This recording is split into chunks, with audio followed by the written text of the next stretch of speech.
ברוח ארבעים עם כל פעמונים. אהרון שייך למשפחת הארונים, והוא עץ מחתני. זה מחתני. עלי העץ נראים כמו מחטים. ירוק עד, העץ לא עומד בשלכת והוא ירוק תמיד. האורן גדל בכל ארצות הים ובארץ ישראל. גדל בערי יהודה, כרמל והגליל. גובה העץ תלוי בסביבת תנאי הגידול. האורנים גדלים בקצב מהיר וחיים עד 150 שנה. בעלים, בענפים ובגזע יש שרף שתפקידו לשמש כמעין פלסטר לעץ. במקרה של פציעה הוא משמש כשומר מגן על העץ מפני מזיקים וכניסת חיידקים. האורן גדל כעץ בר על מסלע של קרטון וקרטון חברי.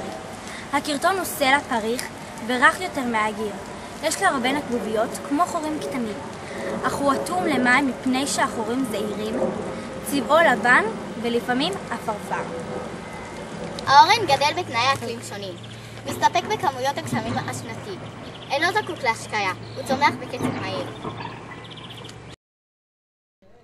חברת אורן פרא מלווה בסוגים שונים של צמחים, כמו לוטם, מרווה משולשת, צטרה ורודה, קוטלב מצוי וקורנית מקורקפת.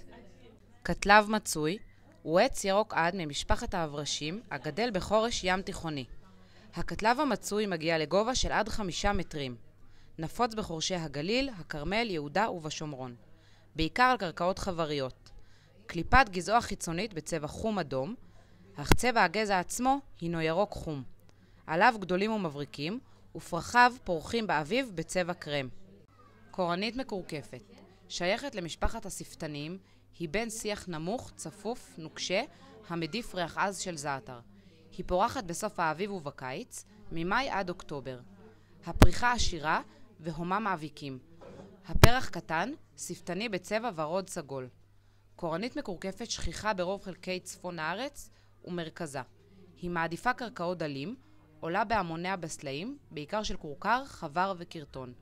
גדלה באזור הים תיכוני ותפוצתה העולמית משתרעת בארצות הים התיכון.